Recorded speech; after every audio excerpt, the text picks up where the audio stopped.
to the HaneyBiz Project with investorpreneur Mark Haney, coming to you from the Marquee Media Studio. Welcome back to HaneyBiz Project, brought to you courtesy of accounting firm Clifton Larson Allen and California Growth Advisors. I'm Mark Haney, and I am joined by Steve Brancamp, the sales director of Northern California for United Natural Foods and Tony's Fine Foods and a number of companies.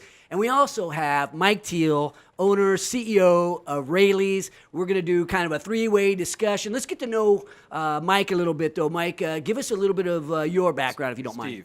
Steve, yeah. Sorry. Yeah. Jeez. I should know the difference between you two guys. I've been talking to Mike for... Well, similar to Mike, I grew up in the food business. My dad owned a small store in Ohio when I was a kid, a little corner market store, and kind of a meat and potatoes in Cincinnati, Ohio. And as I grew up, my dad was the meat and potatoes guy, and my mom was kind of the granola hippie mama.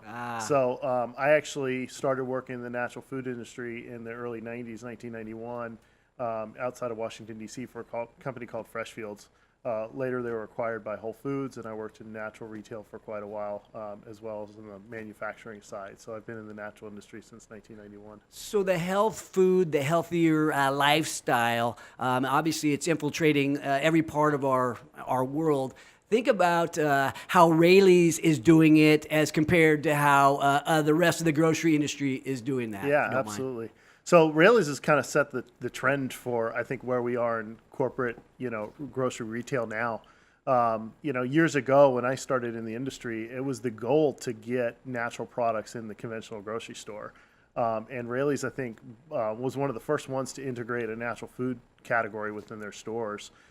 Since they've really developed that throughout the whole store, options in every category, not just in dry. It wasn't just granola and cereal anymore. Yeah. But they've done a tremendous job in getting that to the public so that you don't have to shop 2-3 locations. Yeah. Mike, we were talking earlier about the shopping experience and getting down these aisles, right? That's where that's part of the goal in running a grocery store, is getting people to go throughout the entire store. What are you doing at Raley's that helps make that shopping experience, more worthwhile?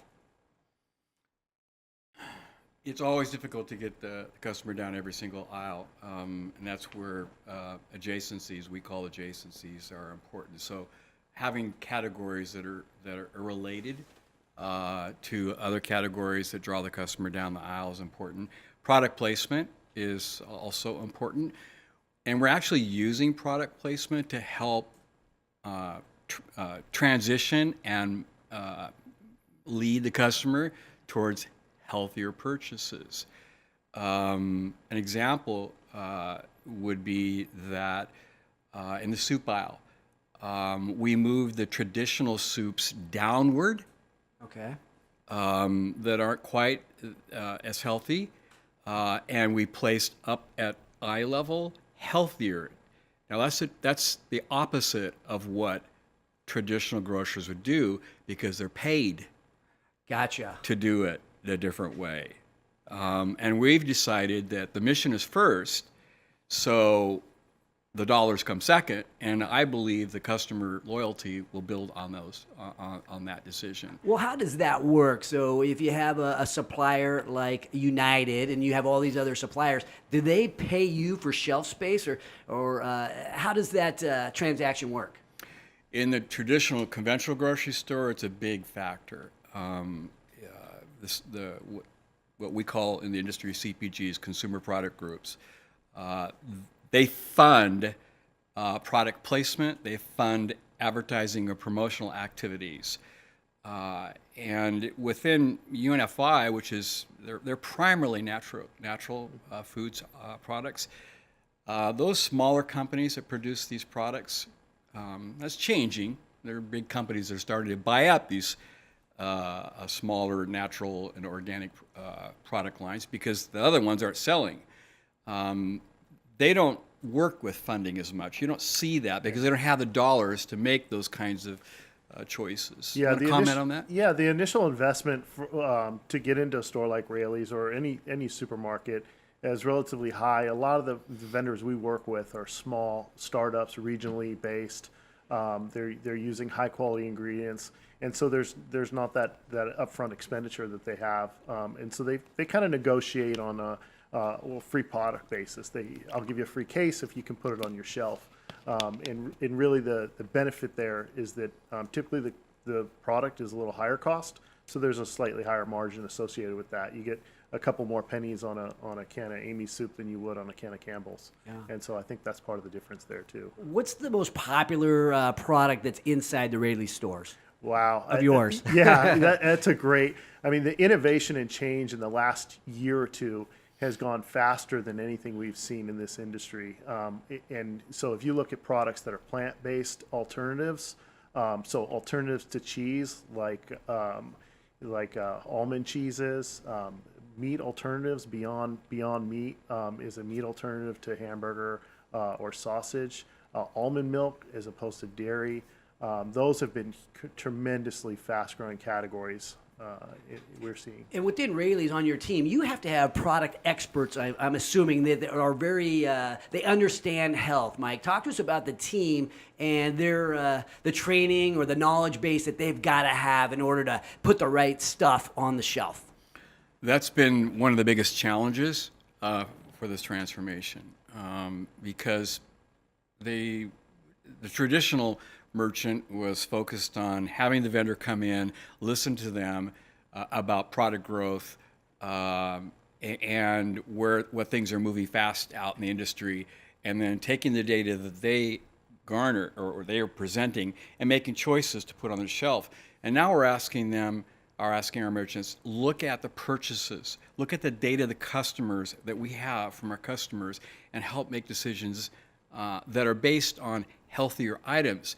And they have to go to school. They have to learn themselves.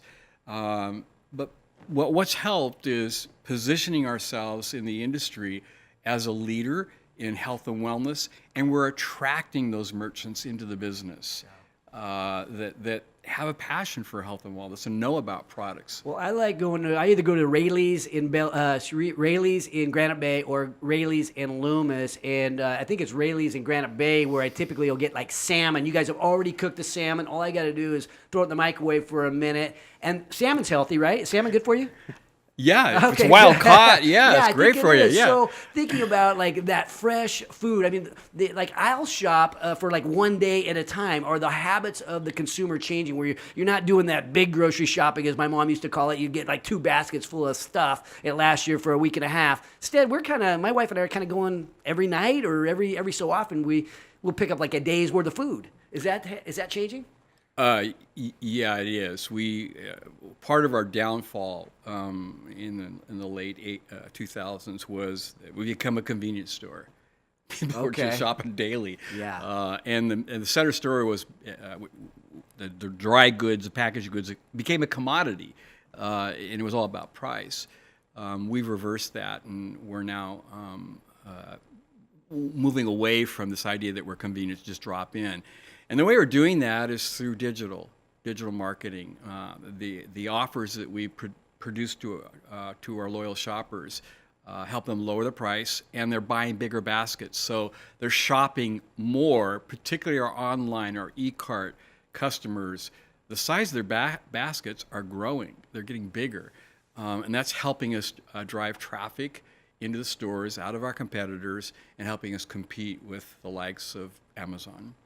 Well, Steve, you're from Ohio, so you're here in Sacramento. Your office is here in Rockland. You think about the kind of impact that a company like Raley's can make, the kind of impact that you guys are making from a health-conscious standpoint. But talk to us about when you look at a company like Raley's and how much impact they have on the health of the society, but also what they do for the town of Sacramento, for the region. So philanthropic. What are your thoughts when you see somebody so generous as the Teel family? Yeah, and Mike Teel. I actually love it. I've been in Sacramento since 2000, and I have a lot of respect for everything Raley's is doing as far as that goes. I met his mother years ago at a benefit out in Rancho Marietta, and I think that that's what the community needs. This isn't part of what we do is business day in and day out, but a big part of it is what are we giving back to the community, and whether it's healthy food or a workplace environment.